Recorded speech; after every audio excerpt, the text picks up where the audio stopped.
Well, hello there. Our stream deck is super slow, apparently. Need to update that or something. But how has your Christmas, your New Year's been? Not you, just in general, to everybody. We have been having a grand old Star Wars time, it feels like. We got so many Star Wars books. Not like EU books, but just a ton of books for the family, which has been fun. Ton of Star Wars Lego, like a ridiculous amount of Star Wars Lego.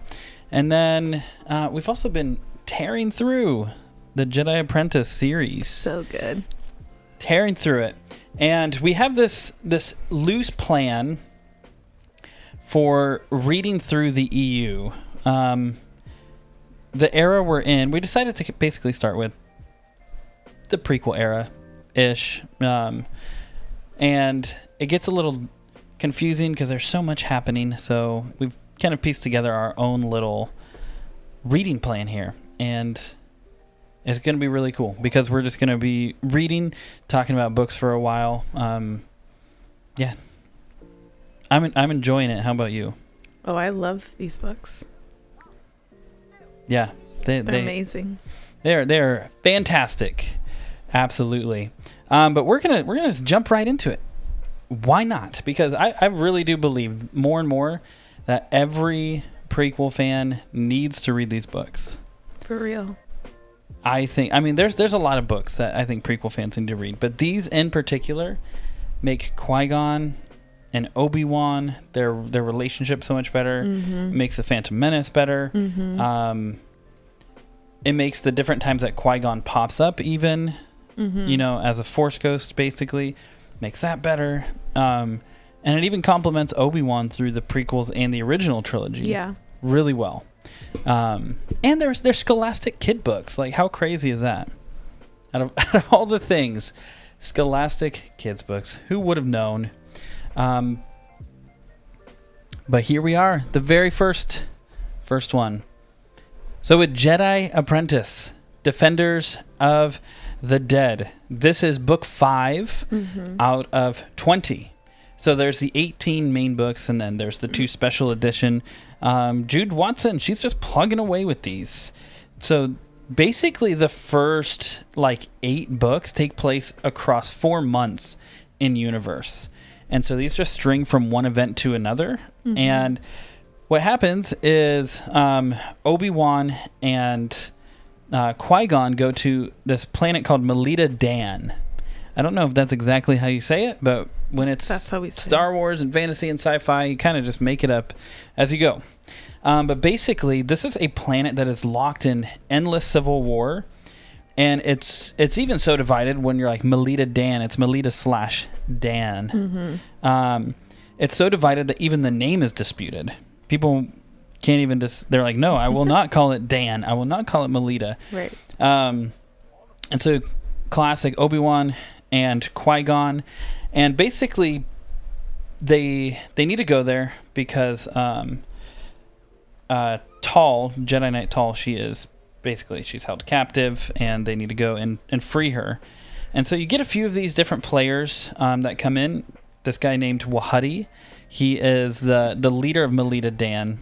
You have this girl, Sarasai. She is basically this young revolutionary type that's very important to the next 2 books. And Neild, he's kind of like the leader of the young. So basically, you do have Melita and Dan, and then you also have kind of a subsect of that. Yes.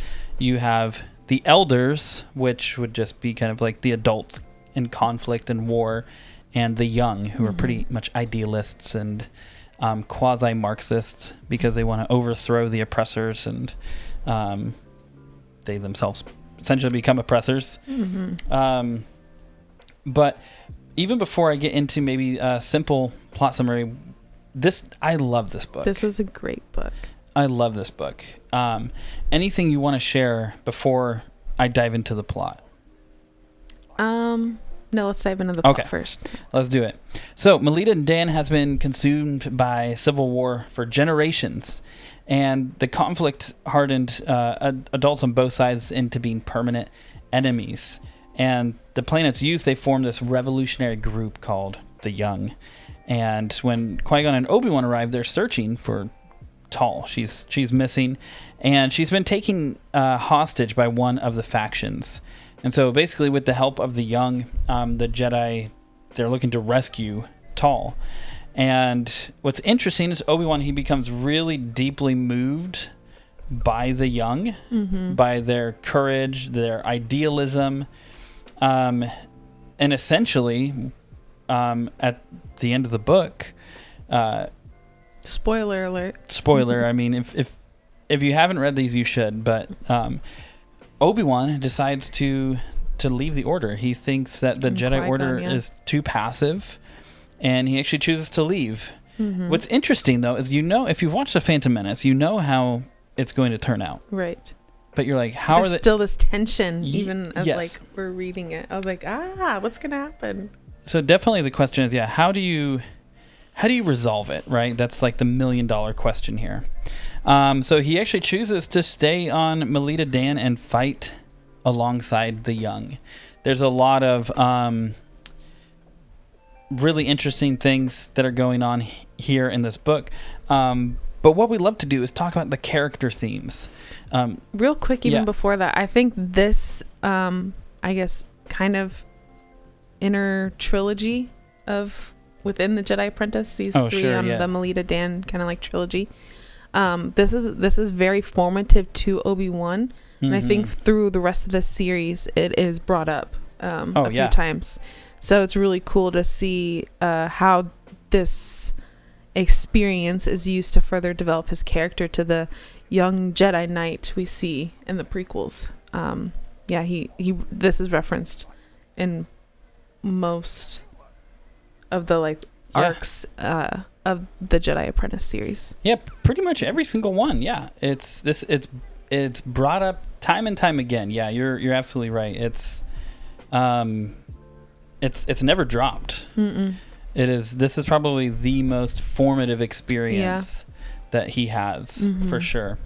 Why don't you talk about Obi-Wan and his kind of character themes and his character progression and character development, rather. There's so many times in this book and in this arc where I was like, Obi-Wan, for real, what are you doing?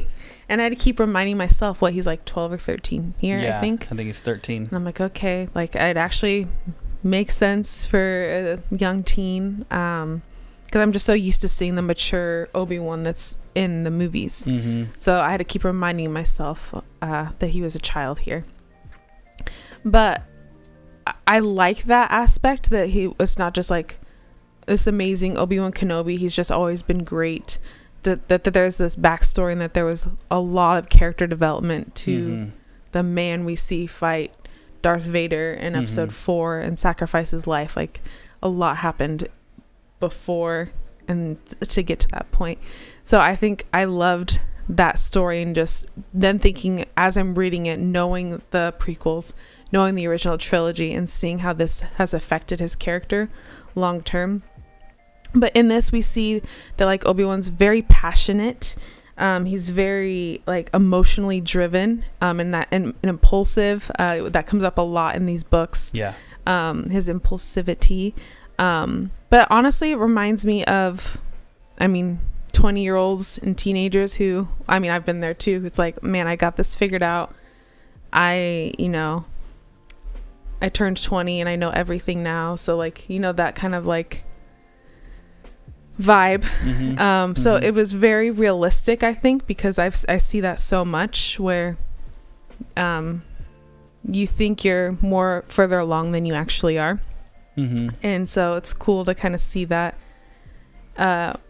in a book through a character that people love, and then see how that turned out for him, and then hopefully have a cautionary tale to maybe don't be so impulsive, maybe listen to wise counsel.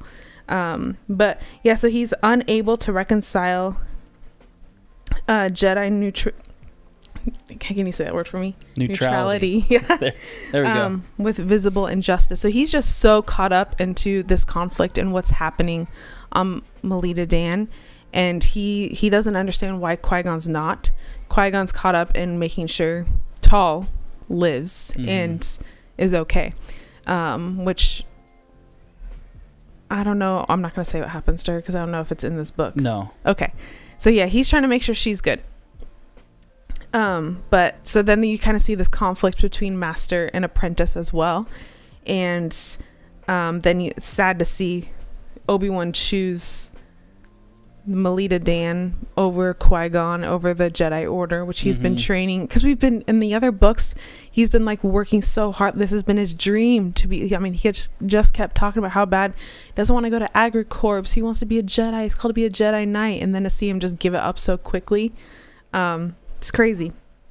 But yeah, he acts very prematurely. Has a lot of decisions that he just doesn't really think about and just does. A lot of like recklessness, born from compassion though. Like you do see how much he loves people and how much he cares. And he saw something that there was an issue on Melita Dan, and what was conveyed by the young, it would be like, yeah, let's get behind this, like absolutely. And then how they do it, that's a whole other thing. But so you see him lock on to this purpose, and I think it helped him find purpose too. And I think that's why because he was struggling being a Jedi. But this is Obi-Wan's most radical act in the series. He chooses action over obedience and actually gives up everything he's been working for. So that's like, yeah, it's pretty crazy. And then when you read all of the books, like I said, it continually comes up in his character development, and it was a defining moment to the man we have all come to know and love in these amazing movies. Yeah, and what is interesting as well is Jude Watson definitely loves the like dystopian type war-torn planet trope. Yes. That it comes up repeatedly. I love it personally. It is I don't think it's overused. I think she does really well. Maybe towards the end of this whole series, some stuff is just like, okay, I've seen this before, and it doesn't have the same impact as it did earlier in the series, but still entertaining, still good. It's still great. And what's interesting is if you've read like Lord of the Flies, there's a bit of the elements of that book where it's like, what happens when you basically just leave the youth to themselves? How do they self-govern?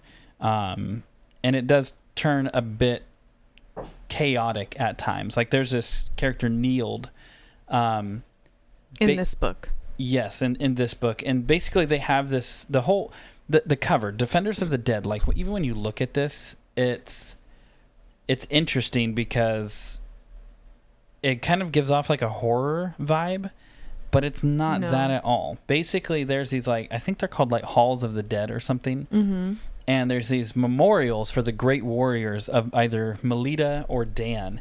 And basically the idea is that you could go there and see your ancestors and hear them talk about their victories in war and all of this kind of stuff. Right. And one of the things eventually that kind of comes up, a hot spot for kind of militant activity are these halls, these memorial halls, because it's kind of trying to demoralize the other side, right? I'm just thinking of a kid's book. You're like, it's pretty crazy, pretty intense. But regardless, Neild basically kind of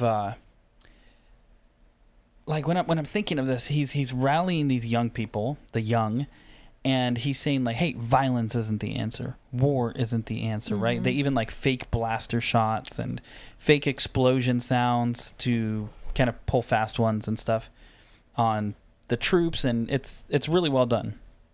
But I remember the scene very vividly where like somebody says something about like another group in a derogatory way, and he just straight up like grabs him by the throat and lifts him off the ground and is like squeezing him. And Obi-Wan's like, yo, what is going on? Right. And he's like, hey, we have to crush out that behavior. And you're like, oh, it's a foreshadow for sure into his character, but you're like, that's where the bit of the Lord of the Flies comes in, where you're like, oh man, like, what's going on here, right? But then to contrast, Obi-Wan, he sees the youthful exuberance, the youthful zeal. When we're looking at Qui-Gon, he still is committed, very committed to non-attachment with Obi-Wan at this point. Like, you see ironically, you see his attachment to Tall, and it just deepens throughout the series. And I do think Tall is blinded. But anyway, nonetheless, you have Tall. Yeah, she is blind. It's just we can't remember if it's this one or the next one where that's revealed. I feel like it is this one, because that's the whole thing. Yeah, because then he carries her to the ship, and at the end, that's where Obi-Wan makes the decision. They're with her, so they know. Yeah, and he's Qui-Gon's having a hard time when they rescue Tall, because she's all basically all messed up, and they need to like. It just keeps talking about like her lovely face, her beautiful skin, these kind of things, and so he's non-attached to Obi-Wan at that point, but then for Tall, he's like still. I mean, you find it out later, but it's like you see it coming a mile away. He's in love with Tall. Yes. Which then makes the tragedy of every kind of like secret romance after that, just much more tragic. Yes. But basically, he refuses to kind of impose peace through the Force. He wants to see just something natural come about. He wants to see this resolution, and he wants to rescue Tall. And it is interesting that, he allows Obi-Wan to separate. And it's this crazy scene where Obi-Wan just straight up attacks him. And or he's about to. Yeah. I can't remember exactly how it was written, but because he wants to get the ship, because they need the ship, and or Qui-Gon's like, no, Tall, like we need to get Tall out of here, because their mission was to come to rescue Tall. Yeah, and Obi-Wan's always sneaking off with the young and like doing things, but they aren't demonized in a way where they're like corrupting him. At certain points, they're like, hey, like you've sacrificed a lot for us, They bring that up, which is interesting. But yeah, then he hands over his lightsaber, and he's like, I'm going to stay here. And Qui-Gon's like, all right, see you later, basically, and like leaves. And you're like, what the heck? Dang, how is this being fixed? And basically, Qui-Gon's wisdom here, it is very costly, because you see that he values autonomy, and that he's like, I can't force him to grow. I can't force him to make the right decision. And so a 13-year-old decides to stay on a war-torn planet, right. It's kind of misunderstood, because you're like, how could you do that? But it's like, he's the most he's one part of the most incredible warrior faction in the galaxy. So it's like, I don't know. That's like the way he has to learn. So with the young, essentially, they kind of represent. They don't represent it perfectly, but to Obi-Wan, they kind of represent like, hey, it's this hope that's uncorrupted, and peace. Yeah, and they think it's like, we can't just wait around. We have to fight for peace. This whole idea, and they basically are like, they have this righteous indignation where they're like, we need to act now, right? But they really kind of lack perspective. So normally they're just in like big situations in over their head. Yeah. And in the next book, we really go into more of how do they try and bring peace, which much, I think, to the point, it's like, if you know anything about Marxism, they kind of follow that. They follow this route that's like, if you use violence to bring about peace, it's never going to end well. History would teach us that. So you get a lot of idealism versus wisdom in this book, action versus patience, the cost of neutrality. And what's even cool is, like you had said, it really showcases who Obi-Wan is in the prequels and in the original trilogy as a Force ghost, which is, really, really incredible. Any final words that you have for Defenders of the Dead? I think I loved all these books. We're on the special edition right now. Currently, we've read all the first one, the 18, right? Mm-hmm. And I love them all, but this was the first one where there was a huge shift where I got really invested. Mm-hmm. So this like really ignited like a hunger in me to like just bust through these books because I wanted to know what was going to happen next. So the other the four before were great, but this is where I really like, I was like, okay, you got me. This is one that is like up there for me. Mm-hmm. Like if we were to do a tier list of the Jedi Apprentice series, this is an S tier for me. Yep. This one was so good. So like good. We should do a tier list. That would be cool. Once we finish them, we'll do a tier list. But that is Defenders of the Dead. Let's check in with the chat. What's up, Surfer? Need to read these again. Great series overall. Yes, yes, sir. And I saw. I think just today, you posted about the either Young Jedi Knights or Junior Jedi Knights. I don't remember which, but I was like, I need to go watch that. I saw it like just maybe half an hour ago, maybe an hour. Well, I'm a prequel fan. I guess I'll have to look for these. Yes. Yes, sir. Yes, you do. So if you can get the like PDFs, right, that's going to be far more efficient. Because there's 20 books. 20 books adds up. They're not. You can get them for about $5 each on eBay. But there's a couple ones that are more expensive and harder to find. There's a couple that are more expensive for sure. Love the art. Yes, this is Cliff Nielsen. I have it in the notes. Oh, I thought it was our art. Oh, maybe. I don't know if you're talking about the book cover art or the art behind us. That's a friend of ours. The cover, however I point to it, is Cliff Nielsen. Yeah, our friend painted that. Yes, she did. She's very talented. She was in our youth group, and we commissioned it with her. Yeah, and it has lyrics. It says, "Before I spoke a word, you were singing over me." Yes, sir. Oh, yes, ma'am. Sorry. Okay, the young adult books are seriously essential, in my humble opinion. They really fleshed out the characters in many ways. Yes. Yes, absolutely. They are. I think if people see the Scholastic banner and they see the size of the spine, they'll write it off because they're like, "That's a kid's book, right?" Don't. They're so good. Well, and you can like read it in like a sitting. Oh, so it's like it's so fun.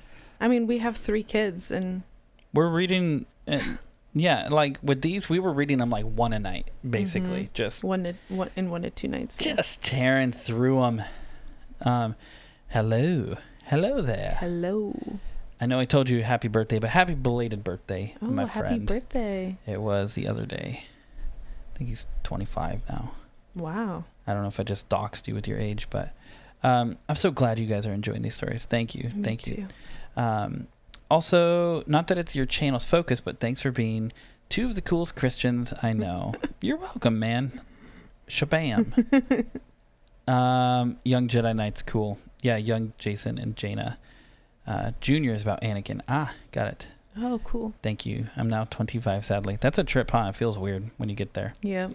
Yeah, I've seen you post these on Instagram. Yeah, I've been posting what I've been reading, or what we've been reading. You guys have them in great condition. Most of them, yeah. Most of them are. Some of them, literally, you could tell they had never been opened. Yeah, we were the first to, like... Which is cool, but also not cool, because these books, at this point, they're like 25 years old, and that glue doesn't do very good when it's cracked open for the first time 25 years later. So that stresses me out a little bit. I think there's only 2 that are in not great condition. But for the most part, they're not bad. None of them are bad condition. Yeah, they're not in bad condition. All right. Okay. The Uncertain Path. This is book number 6 in the Jedi Apprentice series. And this is just following straight up. So Obi-Wan has said that he's done with the Jedi. He's going to stay on Melita Dan for the plight of the young.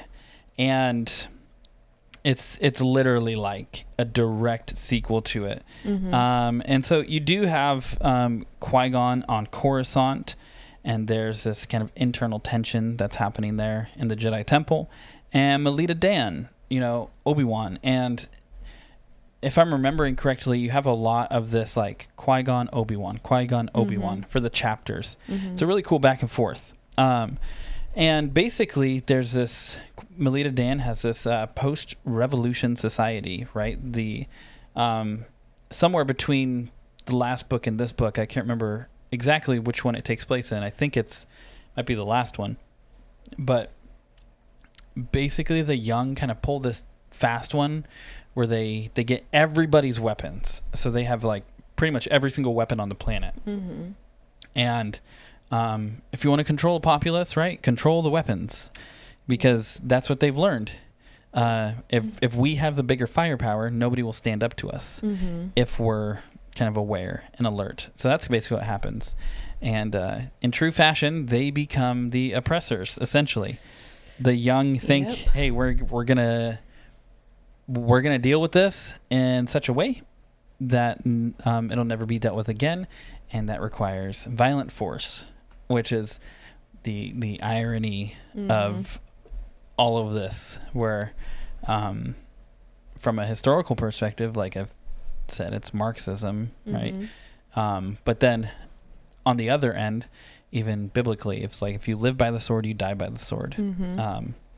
And so we have Obi-Wan and Qui-Gon, Neild and Cersei from the last book. They're pulled through. Cersei has a very very important role in this book, especially near the end. And then, you have Tall, Bruck, and Bant. You know, you have some... I love Bant. Bant is cool. So cute. For our kids' homeschool, we're going to sound like super nerds and super smart. They're like, they learn Latin part of their homeschool. And so, Bont is like so I always kept saying Bont, and I'm like, I have to say Bant. It's not Latin. So maybe it is Bont. Maybe it is Bont. So basically the plot for The Uncertain Path. You have the young who are now victorious on Melita Dan, and they're attempting to form a government, right? Because there's basically just a few that were kind of leading the masses. And there's this whole thing where they get like these people on the outskirts, and they get them brought in, and there's they're kind of this grassroots movement of the young and kind of the not middle-aged, like the young adults. So kind of teenagers and young adults, they all kind of band together, and they're going to fight the adults, basically, fight the oppressors. And so then they basically form this kind of like government board, if I remember correctly. There's like a group of them that decide on different things that happen, different sectors of life. And the unity that they were experiencing starts fracturing, and there's these power struggles that are taking place. And even this is where Obi-Wan kind of gets treated a little poor, because he was pretty critical. Yeah. And he sacrificed a lot for these people. He left the Jedi. He like rebelled openly. You know, he like burned bridges, basically. And he's treated as an outsider. Yep. And basically at certain points they're like, he has no say, right? Even though he has like kind of he has a seat on the board that's running, the government board that's running the planet. And basically you have this group, there's disillusionment because this group within the young, really started by Neild, believes war is the answer. We need to be progressive and violent. And there's this other group that would say, no, passivity is the answer, right? Basically, we need peace. We need non-violence, which is kind of like Obi-Wan and Cersei, essentially. Cersei's a girl, and Neild's a boy. And so then on Coruscant, kind of the juxtaposition here, because you're like, what is Qui-Gon doing now? You know, how does he answer for this? That's kind of like a conflict. Right. But there's these thefts that are taking place at the Jedi Temple, and they're kind of like alarming the council. So that's things are heating up. So it's not just this super linear plot. That there's multiple things happening at the same time. And basically at one point, Obi-Wan is like, hey, he calls out for Qui-Gon, and it feels like when I loved that part. And he's like, tell him I'll be right there. And when he shows up, it just, to me, I was like reminded of when like it's not Gandalf the Grey, it's Gandalf the White. You know, when he like comes back, it's like, he's here. Like, the Savior is here. Yeah.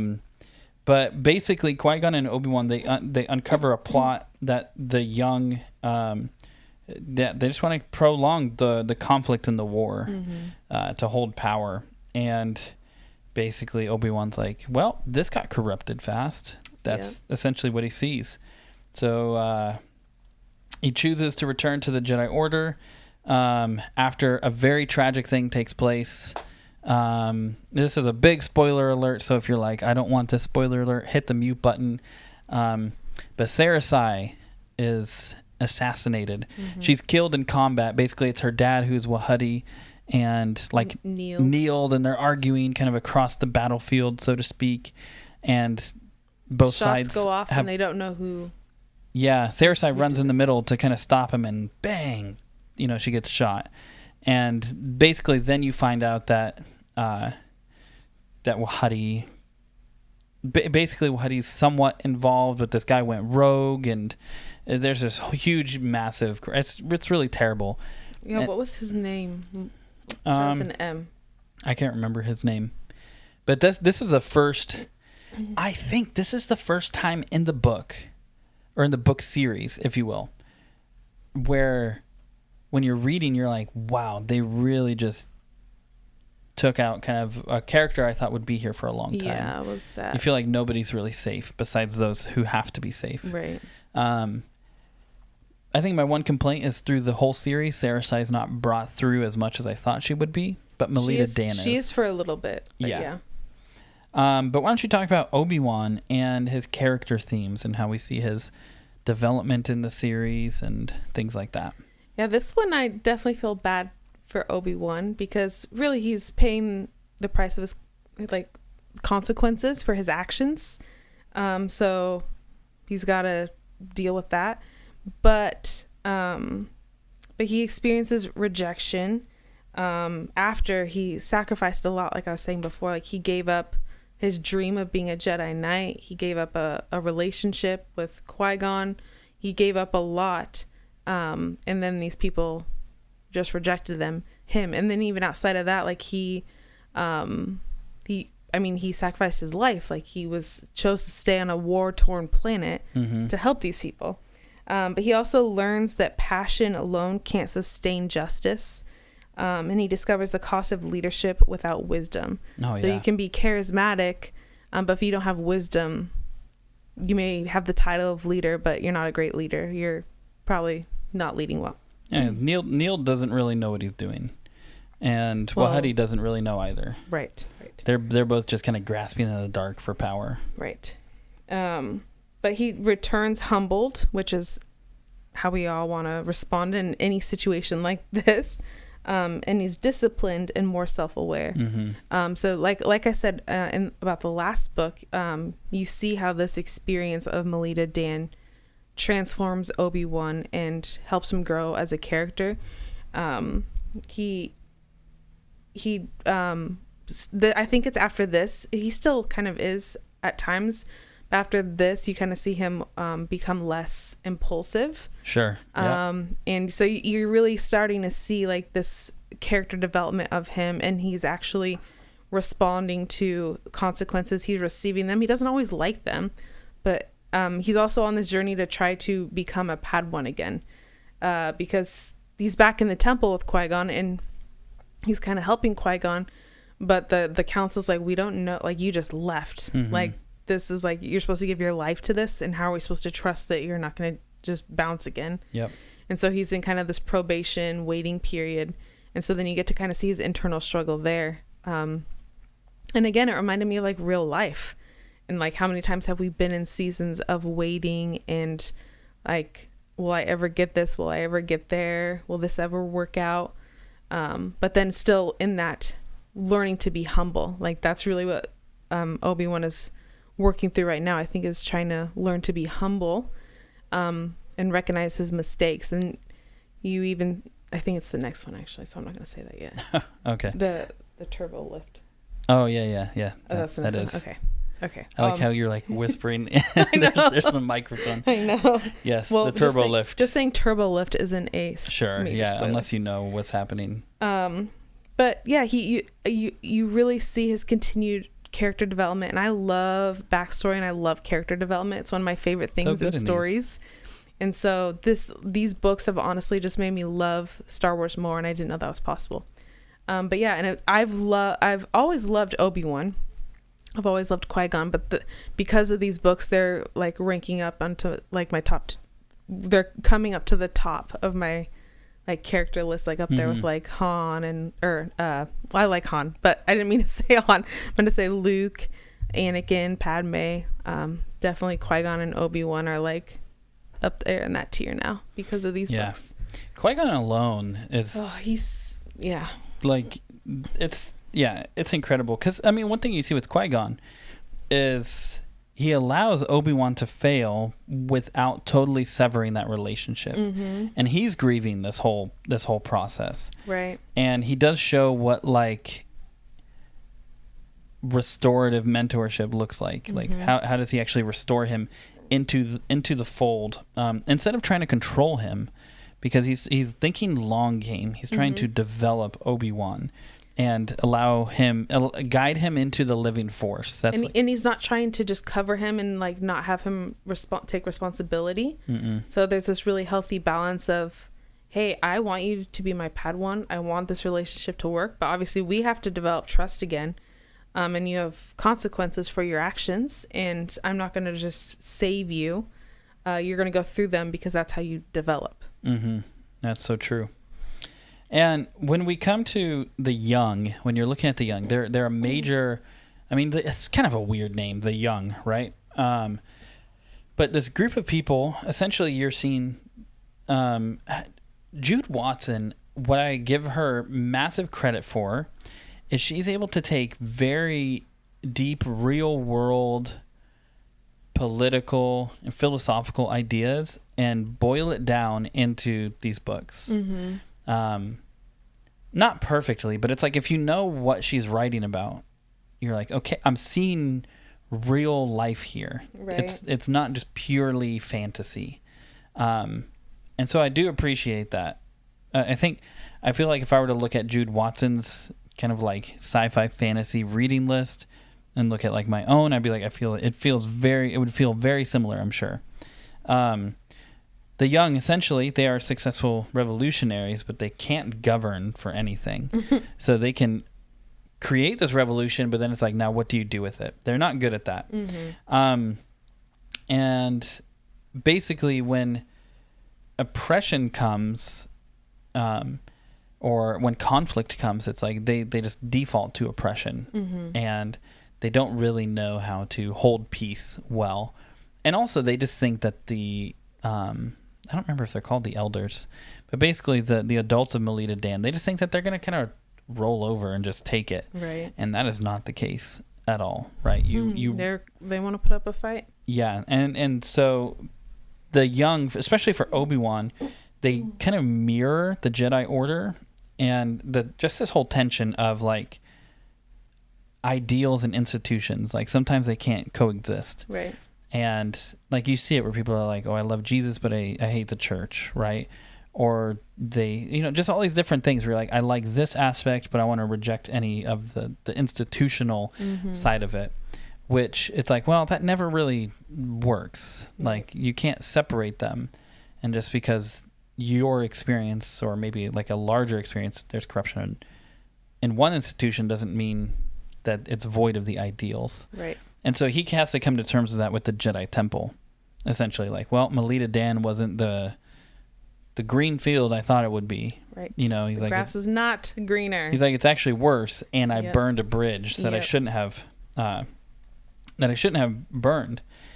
And this little duology of books here, right? The Melita Dan, these two books, fantastic, because you have the whole, like, Xanatos hasn't gone away, right? He's the he's the off-screen antagonist right now, and the Coruscant subplot, this whole thing that's happening, it's showing, hey, the Jedi are vulnerable, especially in the prequels. When you see things, you're like, how did this happen, right? Right. You're seeing that they're vulnerable, and you're seeing that the institution is fragile, because when things are being stolen, it's like, how can somebody do this? It doesn't make sense to them.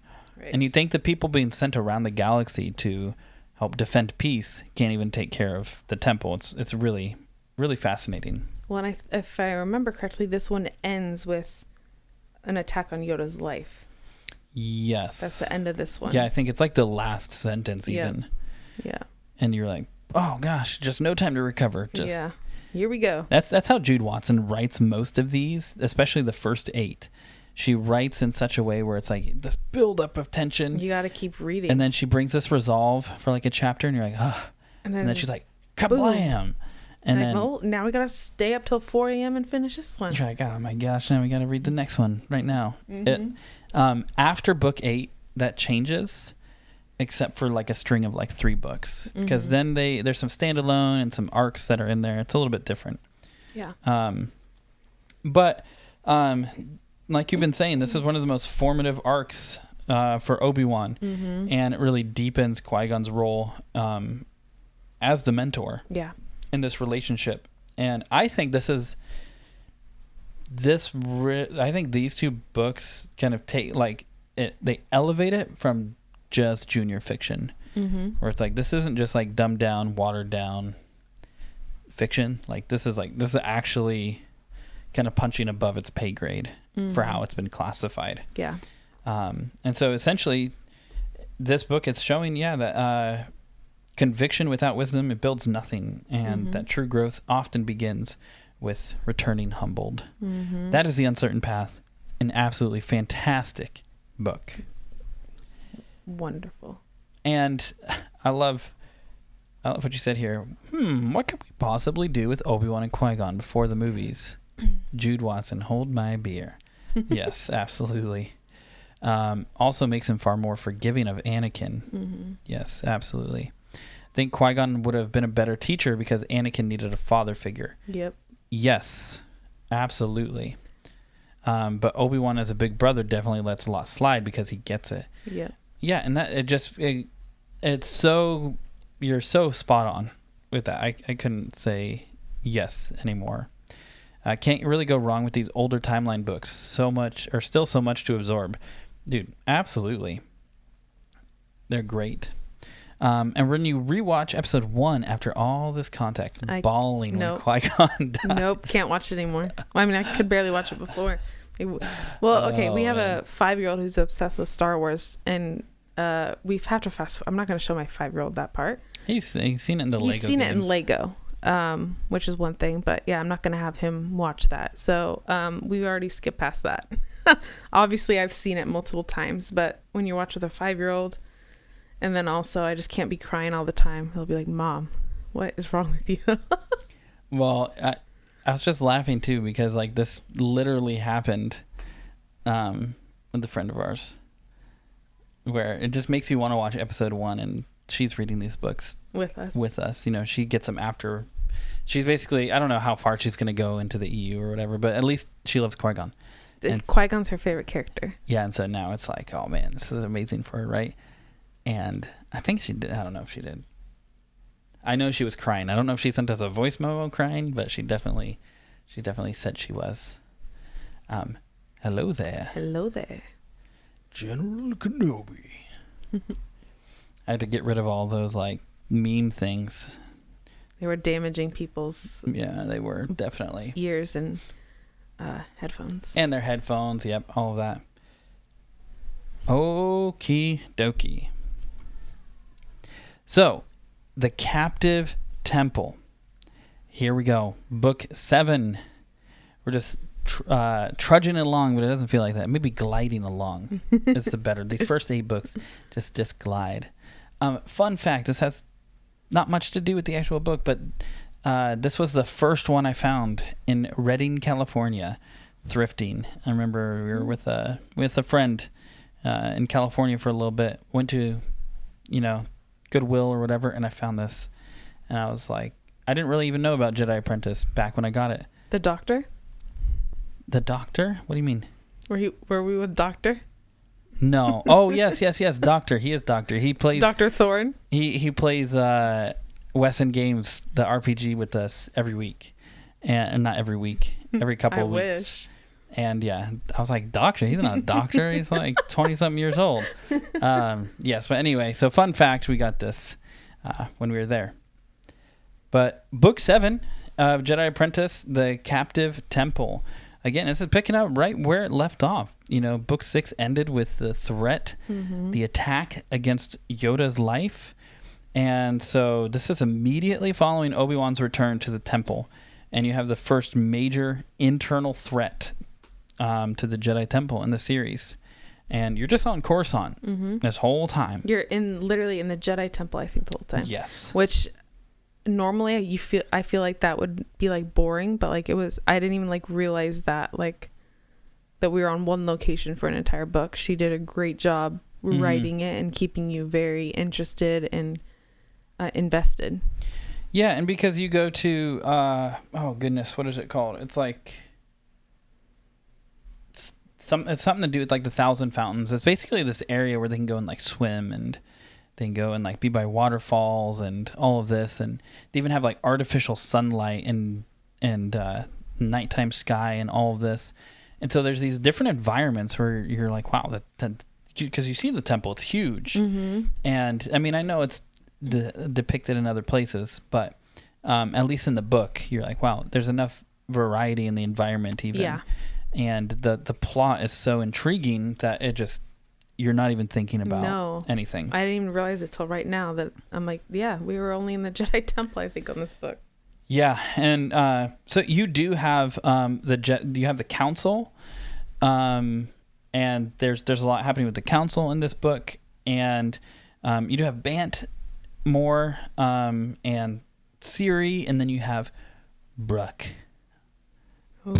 Chun, and then we will get to how he comes in, but you have Xanatos. Dun dun dun. And it's absolutely great. But basically there's been the thefts, and then now there are these mysterious sabotages that are happening to disrupt the Jedi Temple. And the attacks are basically they're trying to figure out, like, man, they're trying to connect the dots and be like, what is going on, right? And I don't remember exactly what they're called, but then basically there's these really rare and powerful crystals that they figure out, hey, they're trying to steal this. And Qui-Gon and Obi-Wan, they're investigating these disturbances, and they uncovered that Xanatos, which is Qui-Gon's former Padawan, who has fallen, he's orchestrating the attacks. And Xanatos, they found, has manipulated Brooke Chun. He was from, I think, the very first book. Yeah, Brooke's introduced in the first one. Yeah, it was the kind of the bully with Obi-Wan. And so you have Xanatos manipulated Brooke Chun, who's kind of a resentful youngling because, he didn't get picked, be Padawan and all this, and basically he manipulates him. And he definitely has some pain and some deep insecurity. Yeah. That's all I could think about. And while Xanatos is not a Sith, he, as a fallen Jedi, he definitely toes that line and touches on the like corruption and pain and suffering and all of this. Yeah. But he's making Brooke aid him in this attack on the Jedi Temple. And you do have Qui-Gon. This needs to be a movie. There's all these like AI things happening right now. I'm like, this whole series, I want Jedi Apprentice movies. I'm like, who can we hire to make this? Or I might have to just learn it. But yeah, you have Qui-Gon confronting Xanatos. It's pretty dramatic, and like it's pretty high stakes at a certain point, like literally on the edge of a building with all the air traffic on Coruscant and stuff. It's like, whoa, like you're holding your breath while you read it. But he drives him away from the temple, and Obi-Wan duels with Brooke Chun inside the temple. And basically Bant, she is captured by Xanatos and Brooke. Yes, and she is chained to the bottom of a lake, basically. And even though she's a Mon Calamarian, she can't be underwater forever. So it's this tension of like, Xanatos even plays on that, of like, hey, are you going to let them die? You're going to let Obi-Wan die and all of this, right? And it's just really crazy, but Brooke ends up falling to his death, and that becomes a big thing in the first special edition. Like we're reading right now. You revisit you revisit that from a different angle in the future. But Xanatos' plans fail and the temple is secured. There is a really crazy scene with Bant and Obi-Wan where the turbo lift that you mentioned, where basically it has all these like younglings, basically these little toddlers, and this kind of turbo lift stops and is manipulated. It's gonna looks like it's gonna fall and all of this, and it's gonna basically take the lives of all these little children. And so they have to do this really kind of daring thing, and the council has to come out and use the Force, and Obi-Wan's kind of a hero, but he kind of gets like reprimanded. Bant's like celebrated, and then Obi-Wan's like, you were impulsive, you did this wrong. And you're like, dang, man, they are rough on him right now. Yeah, I felt bad for him right there. But why don't you talk about Obi-Wan? Because now he's post kind of the zealous arrogance of Melita Dan, and you do see him different. But why don't you talk about his character themes? Yeah, I think he's a little still kind of defeated here. Obviously, we know he lost his friend, his very close friend. So he's working through that. He gave up, being a Jedi, and now he's welcomed back as like, I think just like he's not a Padawan yet. Like he's not an official Padawan, if I'm remembering correctly. Yeah. But he's like there. Yeah, there's some, I don't know if Qui-Gon has accepted him back fully just yet. Well, I don't think the council has either. Yeah, I think that was part of the like discussions. Because I think Qui-Gon accepts him before the council does. Yeah, and so I don't know I don't think it's been formalized yet. Yeah, so he's still dealing with that. And then he's trying to do the right thing, like we just talked about, and he gets reprimanded. He's like, what, like, can I do anything right? So there's this, like, almost like just this, he feels defeated. And he's still dealing with the consequences of his actions. He's also put in a position where he has to fight someone close to his age who, they weren't necessarily friends, but they were, like, classmates. And at the same time, he has to save his friend who's chained to the bottom of the fountain water area. And so he's trying to do that. He's, Xanatos is there, his former master, I guess the best way to say it, is, fighting Xanatos. So there's just a lot going on. There's a lot of conflict, and he's put in a tough situation. And then, when Bruck falls, he does try to help him. And then I think that messes with him. Like, not that Bruck was this nice guy, but Obi-Wan didn't want him. That's not what Obi-Wan was trying to do. Obi-Wan was trying to save Bant and, bring peace, not take life. And so now he has to deal with that as well. This thing that they keep bringing up, which is really fascinating, is whenever Obi-Wan's confronted with death, is it keeps saying, like, Obi-Wan never got hardened to death. It was always incredibly difficult for him to witness violence and death. Yeah, he says it multiple times. He's like, you never get used to it. Yeah, and so he literally watches like him fall. He's trying to rescue him, and he like hits the rocks, and he watches him just instantly die. And it's just, you can just tell, like, oh God, like even though there was violence towards him, even that wasn't easy for him. Right. We also see that he learns that compassion does not negate responsibility, which is kind of just a through thread. We see him take his first step toward the burden of a lethal consequence. And so there's a lot going on. He's somewhat on the right track, but I think he wants things to go quicker. Then he's got all these other stressors he's dealing with. So a lot is put on him, but even in real life, when a lot's put on you, you're forced to mature quicker. So you still get to see that development in him, and him on the right path, even though he wants it quicker. And I think I think the council is making him wait to help him deal with that impulsivity and that like quickness. They're like trying to teach him patience. But this is Obi-Wan's first experience where victory carries irreversible loss. Yeah. So while they had victory, and while Bruck wasn't his like close friend, that wasn't his expected outcome or what he was desiring or wanting. Yeah, and it is a line in the sand that's drawn where it's like nothing will be the same moving forward. With Qui-Gon, essentially you have he has to keep facing the reoccurring consequences of Xanatos' corruption, and he's realizing that it's not just some distant thing anymore. You actually have Xanatos coming to him. Yeah. Totally different. He has to act really decisively to protect the order, and there's a lot of things where he just acts like instantly. And it just reminds me even of the Phantom Menace when Maul is heading towards him to take him out, and he just tells like Anakin to get down, and Anakin does, and then he just enters this fight in this whole sequence, right? It's like it feels a lot like that, where he's just like boom, doesn't even think. He's ready. He's just always ready to go. Yeah. And he really has to deal with kind of regret that he carries over Xanatos. And you can tell part of him, he wants Xanatos to be redeemed. Yeah. And he has to accept that that's just not going to happen. Right. He's just not going to get to redeem him. And so it does kind of move him from a place of guilt to acceptance, where he realizes, okay, Xanatos isn't coming back. Right.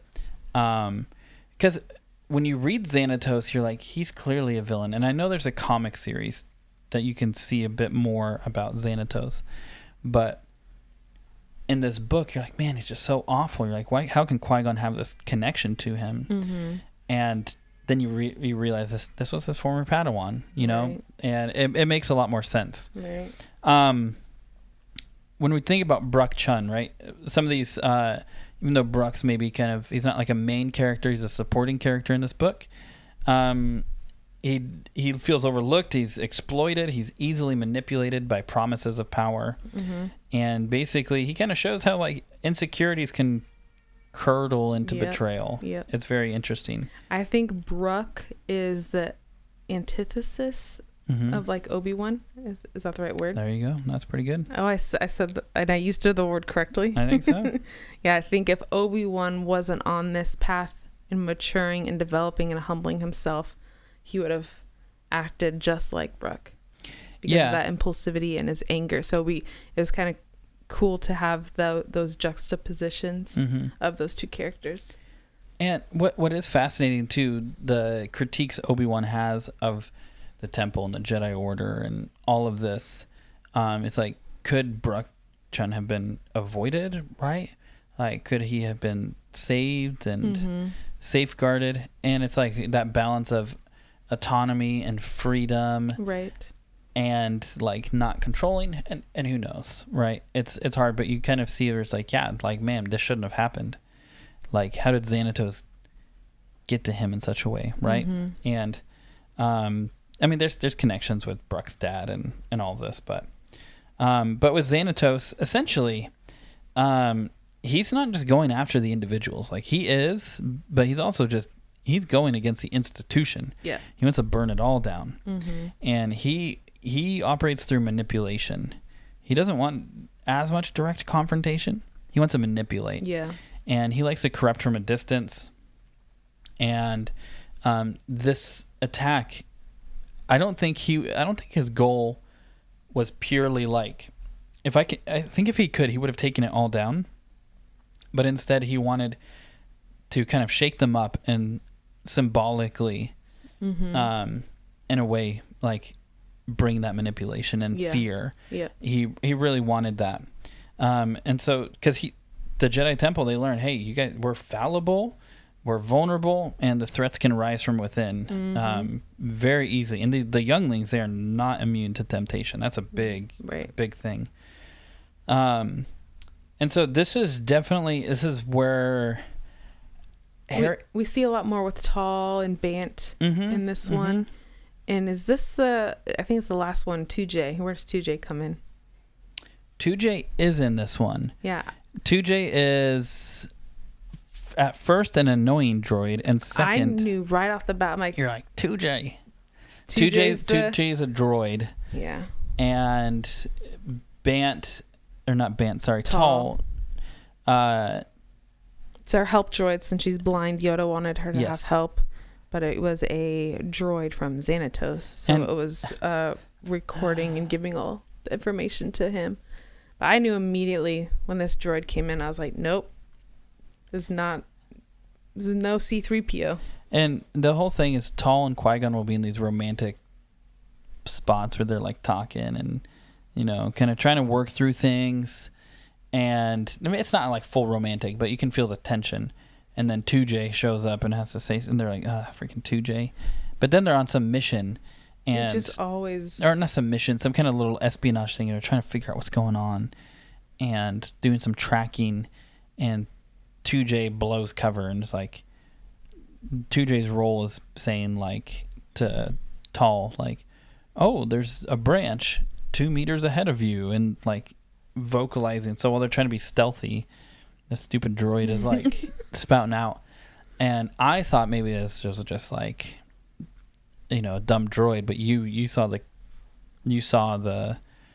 hooks there. Yeah, I did not trust 2J from the beginning. For the most part, you can realize with Jude Watson, nothing is like, if you look hard enough, you see it's a young adult novel. So you see what's going to be the twist. If you look hard enough, just pay attention to what she's writing about, you'll figure out what's going to happen to some degree.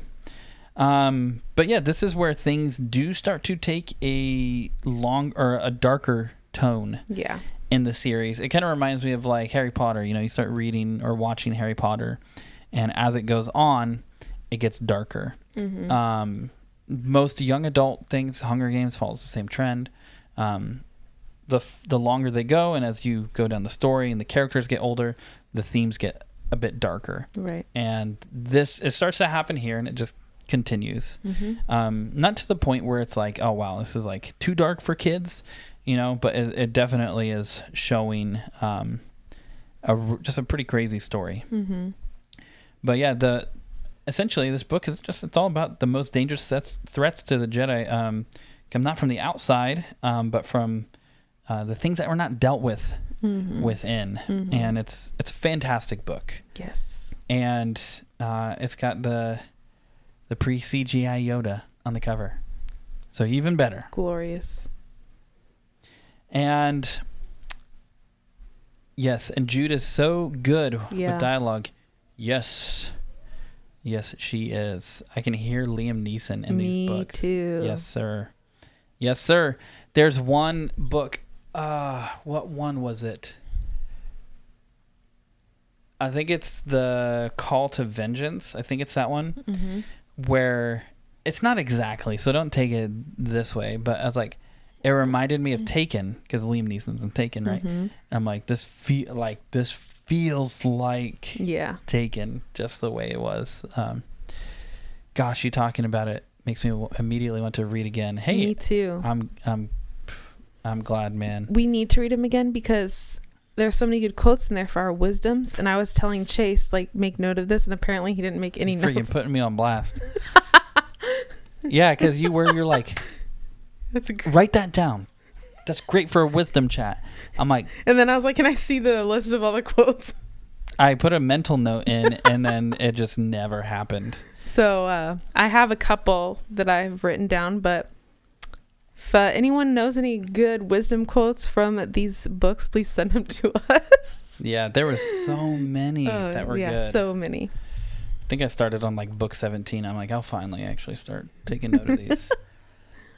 If I may say, the Jedi Apprentice book series would make for a fine animated film series, or even that of a television series. I would so be there. Yep. Yes, a million times yes. Man, I wish it was so. Me too. I really do. On another note, that of Heir to the Empire series as well. Yes. I'm here for it. There is a guy on YouTube. He goes by the moniker Darth Angelus, and he has made Heir to the Empire entirely. I don't remember what software he uses, but it's like a 3D kind of animation software. But he's made it's like 4 hours, the whole book, and it's a pretty faithful chapter by chapter rendition to it. We want to do like a watch and react to it, but then it's like, that's kind of a long, we'd have to part it out because that's a long time. But yeah, that is, I agree. Heir to the Empire. For sure. All right, so then we get to book 8. First, can we just appreciate the cover? It's so beautiful. Book 8 of the Jedi Apprentice series, The Day of Reckoning. Here's something that's interesting about us. I don't read the back of the books typically. Yep. If I don't know what's going on in the book, I love going in totally blind. You read them every back cover to me of these books because you asked me to. Oh. It was not up to here. Because I remember I was like trying to figure out Day of Reckoning. What is that title about, right? Because I'm trying to think, what is Jude Watson trying to convey? I know titles can get changed sometimes, not just by the author. But I was trying to figure it out. And you're like, I think it literally says on the back that it's Xanatos' Day of Reckoning. And so, yeah, I was not picking up on that. Because the cover very much alludes to like, wow, whose Day of Reckoning is this, right? But this concludes the first major arc of the Jedi Apprentice series. A major villain. We do get the final resolution of Xanatos' storyline. Talking about S tier, this is there for me. Yep. Oh my goodness. This is S tier. For real. Fantastic. You are on Talos, I think. That's how you say it.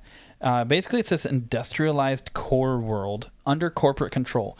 Man, so you're taking dystopian elements and corporate dystopian subsets of that. And, oh my gosh, this was like right up my alley. I was like geeking out on this. I'm like, this is so good. And it's written well. Very well. Really well. So you have Obi-Wan and Qui-Gon. Obviously, you have Xanatos. And then you get Vox Chun, who comes in, and this is Bruck Chun's dad. And you also have, how are we saying it? Andre. She comes in. She is basically the leader of something called Power, all caps. People opposed to the wrecking of ecosystems. But I love the twist. We're getting a little ahead on the plot. She's positioned as this like leader of this grassroots movement, and I don't remember what his nickname is, but it's Den. That's right. Demetrius Den, her buddy, who becomes really critical to the plot with Obi-Wan and Qui-Gon.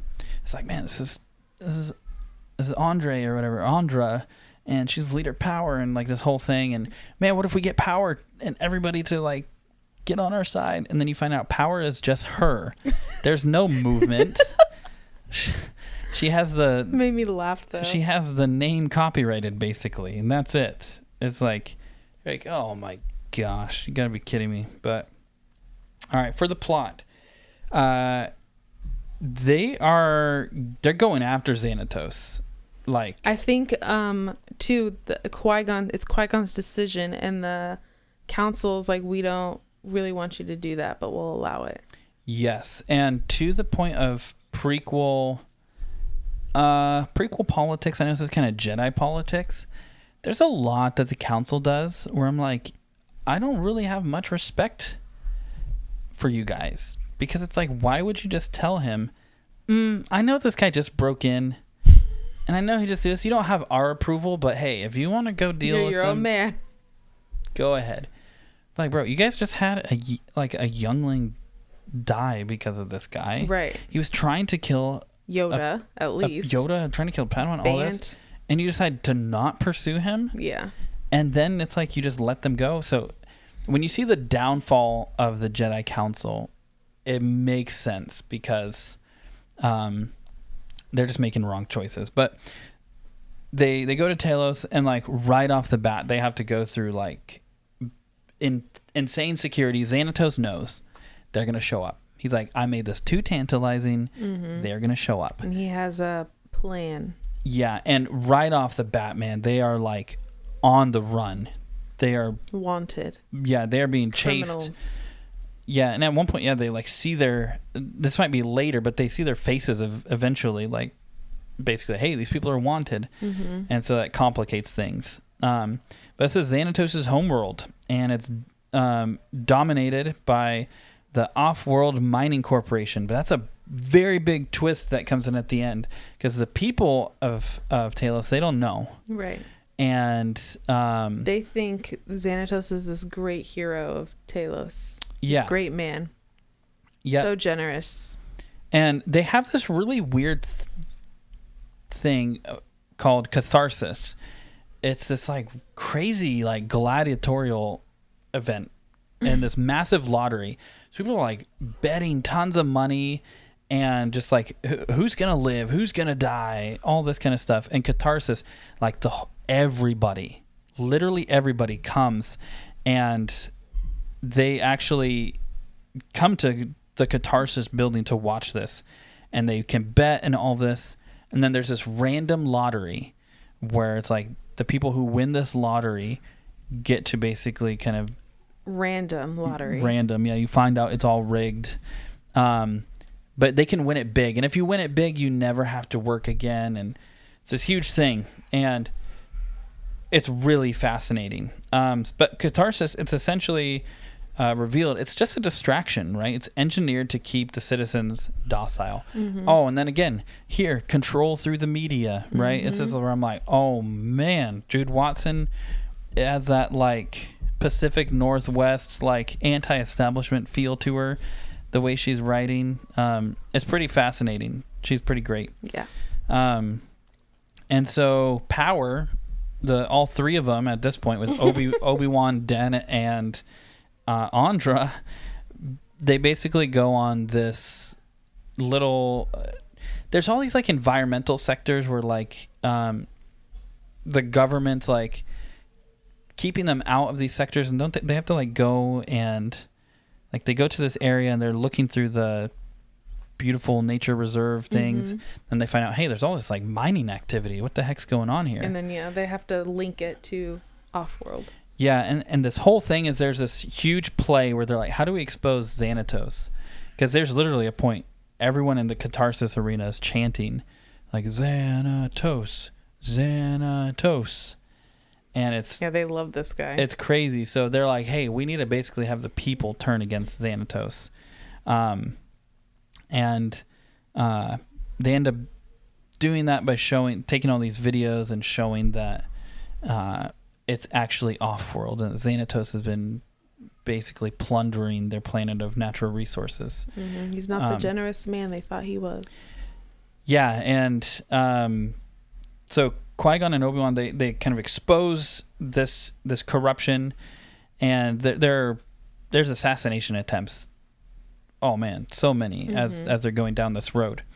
And in the final battle with Xanatos and Qui-Gon and Obi-Wan, he's killed, but he kind of does it to himself. Mm-hmm. They basically polluted the water to such a point where he like chooses to throw himself in acid. The last act of pride, won't even let Qui-Gon take his life, kind of a thing. Well, I don't even think Qui-Gon was necessarily trying to do. I think he was trying. He wanted to arrest him or something. Arrest him, yeah. Yeah, and this is where Qui-Gon and Obi-Wan, they're officially here, Master and Padawan again. Yay! After reconciliation. There's so much plot-wise in this. It's so dense for such a small book. So there's tons we're not even covering. But for Obi-Wan, his character themes, talk to us about the man, the myth, the legend, Obi-Wan Kenobi. Yeah, and this one we really start to see how he's starting to become a lot less impulsive and more honoring of Qui-Gon and his wisdom. So he's, instead of trying to do things on his own in his own way, thinking he has all the answers, he's more submitted. He also demonstrates more trust in Qui-Gon's wisdom and in his guidance, and that he learns that justice sometimes requires finality. And then you also get to see like that. There's that that joy, I guess, he has when there's like that reconciliation and where he's officially a Padawan again. Yeah, and what's really interesting with Obi-Wan and Qui-Gon, it's like they're with the events of the Captive Temple, the prior book, and the events of this book, The Day of Reckoning. they are thrown into the deep end. Like, you thought Melita Dan was bad, and then you when you read this, you're like, wow, they are going through it. Yeah, it is like very intense. Yep. And so Qui-Gon, he has to face the ultimate consequence of his failure with Xanatos, and he's trying to balance like compassion with resolve, because he's like, his whole thing with Xanatos, he's like, you just want to kill me, just kill me, kind of. He's trying to like lure him, taunt him. And Qui-Gon's like, basically, no, he won't do it. He's like, there will be justice, but he's like, I'm not doing that. Right. Basically, he's like, if I have to, I will. Right. Like, he says that, but he's not trying to be vengeful. He's just trying to bring closure and justice to the situation. And he does have to realize and accept redemption isn't always possible, which I think makes his relationship with Anakin so much sweeter, because I think when Anakin, like, there's that scene, you know, when Anakin's slaughtering the Tuscans, where he's like, Anakin, no, right? Like, in the Force or whatever. And I'm like, oh man, like, he's even just like breaking through to just be like, don't do this. Like, he's seen the effects of it already. And he's choosing to protect the future rather than cling to the past. That's a huge thing. And this really intense emotional arc for him, it comes to closure here with the death of Xanatos. I think a cool thing to talk about on this would be Den, how he really comes through. Because at first, when you're reading the book, you're like, man, I don't know if I trust Den. He's kind of out for himself. He didn't necessarily seem evil, but like, he was very motivated by money. Yes. So it's like, this guy could turn them in for money. Like, again, he's not necessarily evil, but he's gonna do what he needs to do to get make a quick buck. But all throughout the movie, they continually kind of work together, and he's trying to prove himself. But to me, as I was reading, it felt like he was like trying to overcompensate and get them, kind of like trick them. So then I was like, I don't know about this guy. Like, I don't really trust him. But in the end, they rigged the catharsis thing for him to be picked. And so then he has the opportunity to get all this money. And as you're reading, there's this tension. Is he going to take the money, or is he going to follow through with the plan and expose Xanatos? And then the boy comes through, and no one believed Obi-Wan. Or was it Obi-Wan and Qui-Gon who? Yeah. No one believed them at first until Den spoke up and had like showed the proof, because they exposed him, and then Xanatos was like, yeah, this is wrong, like, you don't believe these guys. And then Den came and dropped the hammer and saved the day. So Den's a real one. Yeah, and Den, the way he's even introduced is Obi-Wan and Qui-Gon are being chased, and he basically pulls up in this kind of like lift, and he's like, hey, you want to ride? And then he's like, I know what it's like to be on the run, kind of thing. You know, it's that kind of vibe. Okay. And then you're like, is this guy, is he good or not? And then you realize he's kind of, when you think about that whole kind of like chaotic good, like, that's kind of where he sits. He's this kind of a chaotic good character, which is very interesting. But yeah, I think one of the fascinating things, is that when Den calls out Xanatos, we were like so hype. Yeah, it's like, wow, he did a fantastic job. It was because everyone else was basically pinned down, out for the count, and he could have just let them go, but instead he chose to speak up. And I think he's motivated by a beautiful woman, by love. Yeah. Well, I think he has something there for Andre, but yeah. And Jude Watson does a really good job of making you care for these characters, even though you don't see them again, right? When I know, when you move on, you're like, man, these characters are so great.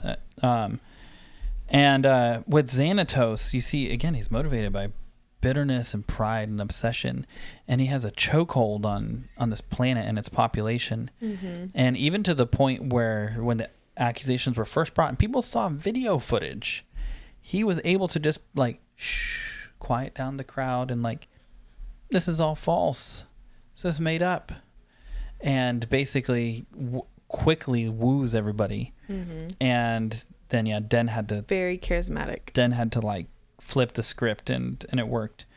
but yeah, he's all about exploiting systems, and he uses like spectacle and wealth and chaos as weapons. And he's really, man, you're talking about unexamined resentment. That's Xanatos through and through. What I did find interesting about Catharsis, this whole gladiatorial game. Catharsis, it was crazy.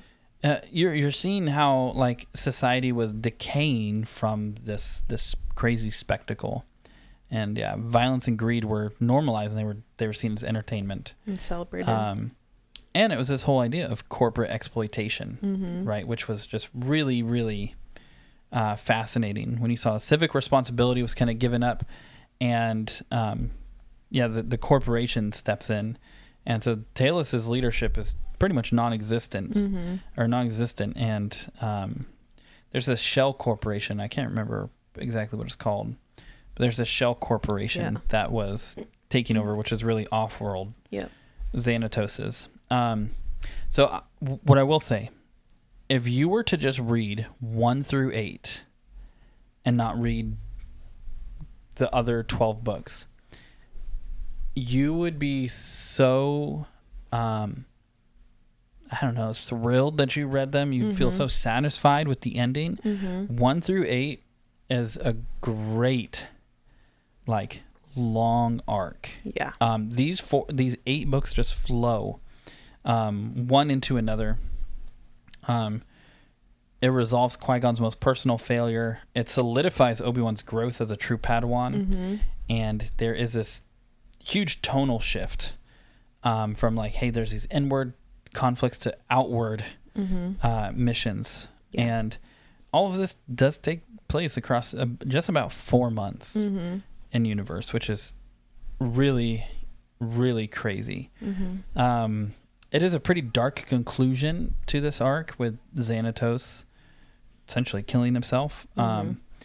But essentially, it does solidify. It's a good closing to an arc.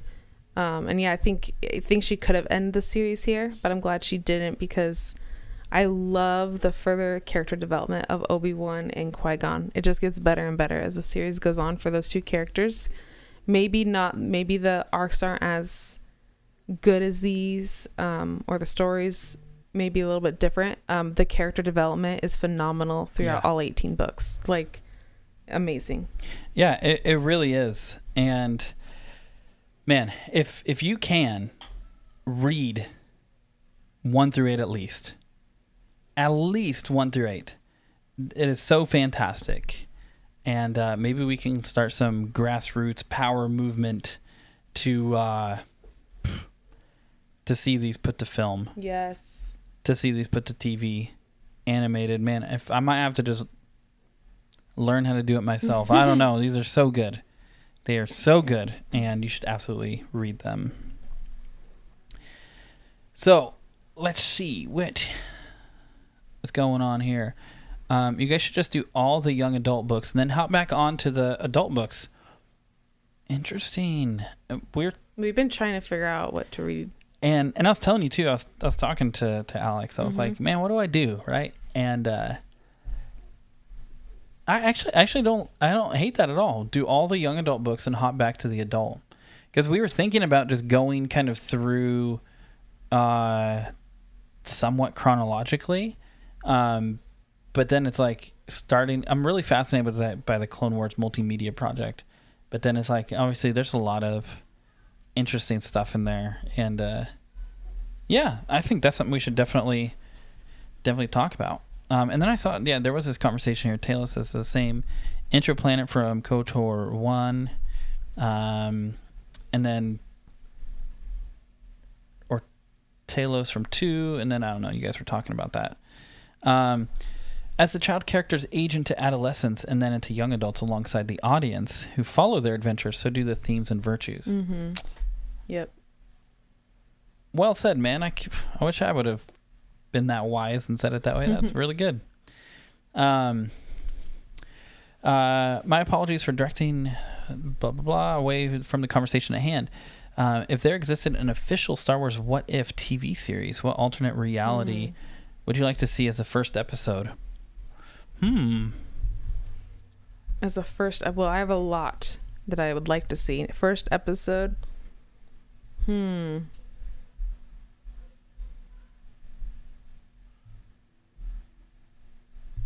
Probably something about, I don't know, because Star Wars would be so different, obviously. But what if, like, Qui-Gon actually was Anakin's master? How different that would be. And then I really want to see, like, in film, on TV, animated, whatever, like, Luke and Leia as Jedis, and Luke training Leia, like, not just what we got, like, I want to see Leia as a Jedi. Like, I want my Jedi princess. Yeah, that'd be good. I think for me, I think just because you said that's a fantastic one, I'm like, yeah, I would choose that too. But I think if I'm going to choose something different for the sake of the conversation. Both mine? Yeah, I mean, I think both. Yeah. Okay. Sure. I think more about the Qui-Gon and Anakin, but. And even how that would have affected Obi-Wan too if Qui-Gon stayed around. Yeah. Yeah. Definitely. Who would have been Obi-Wan's Padawan if Anakin was under Qui-Gon? Maybe. Bant. What if Watto was Obi-Wan's Padawan? I don't think Watto's force sensitive. No, he's not. It's a what if. What's a what if series?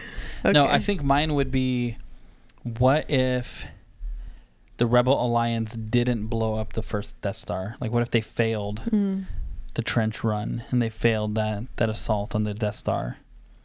Like, what would happen? How would they rebound from that? How would they do that? That was something that came to mind. I'm like, that would be pretty cool. All right. Let's see. Oh yeah, here's some good ones. What if Qui-Gon didn't die? Yep, easily. And then what if Anakin survived Episode 6? Oh, that's a good one. From New Jedi Order, right? What if the Yuzong Vong didn't invade? Very good. 98 in Republic. Oh, you're talking about the comics. 98 in Republic for you prequel guys is a must. Yeah, and that's where we do love the prequels. That's where with like the comics, I like couldn't even, when I'm looking at some of the chronologies that people have put together and looking at how the comics are so interspersed, I'm like, man, I can't even comprehend this right now. I stick to the books for now. Here's some other good ones. What if Ahsoka didn't leave the Jedi Order? What if Order 66 was discovered like beforehand? What if it failed? And what if Anakin never fell to the dark side? Yes. Those are all great. Well, if Ahsoka didn't leave, I don't think Anakin would have fallen. Interesting. But yeah, I do recommend going through Star Wars 98 later, Republic before returning to adult novels. To both are prequel lovers, it's a must. Absolutely. I love that we're known as prequel lovers. I'm a 1 through 6 lover.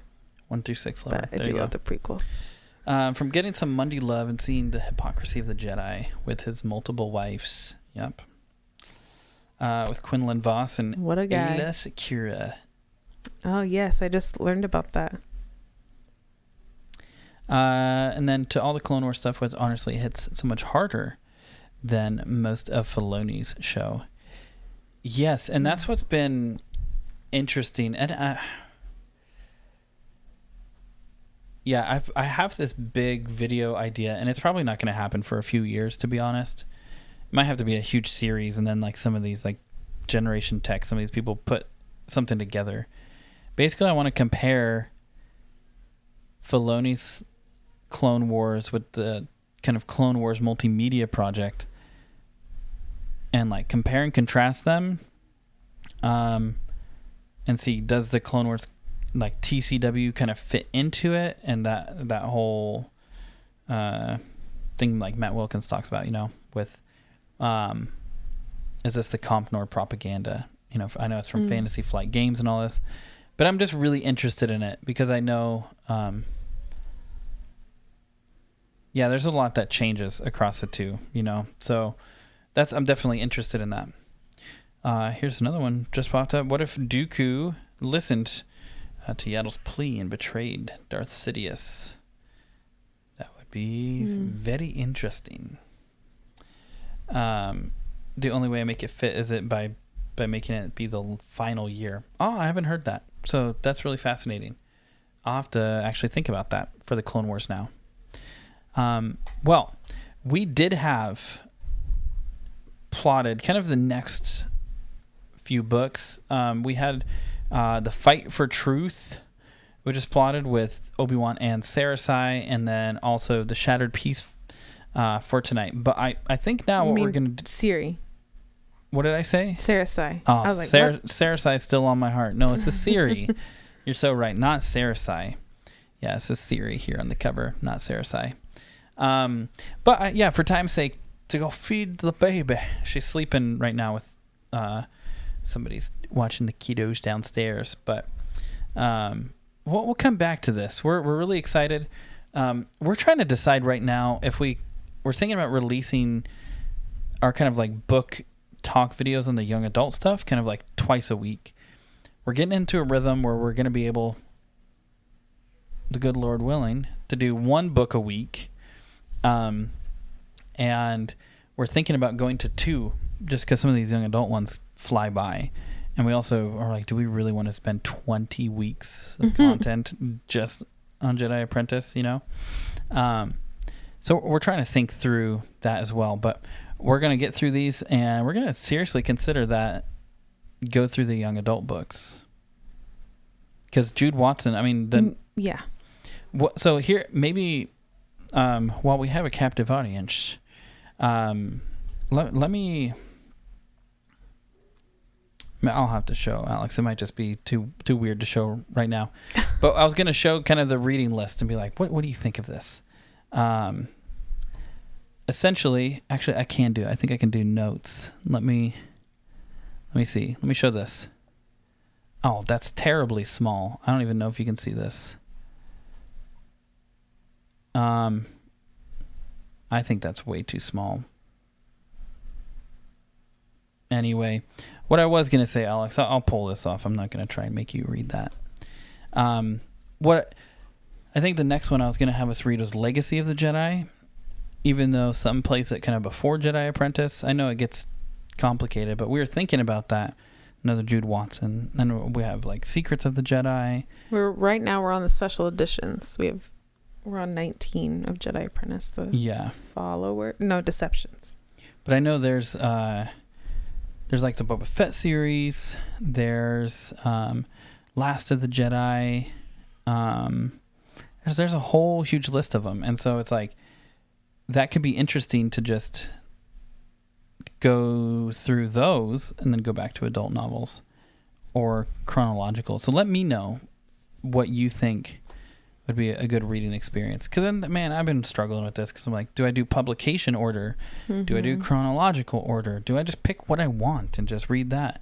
But then what are the prerequisites, right? Right. So this is I'm paralysis by analysis, right? I'm getting 2 in my head for how to read these. But Jedi Quest. Yes. How can I forget Jedi Quest? But with that, this has been fun. We're going to have a lot more videos that are coming out about Jedi Apprentice. And if you have any wisdoms from Jedi Apprentice. If anybody else has been reading them and taking notes. Send them and wants to fill in my, I don't know what you call it, my lack of due diligence of taking notes. Send us the quotes. Mm-hmm. But with that, we are 2 Star Wars nerds. Jedi Apprentice is awesome, and may the Force be with you. Always. Always.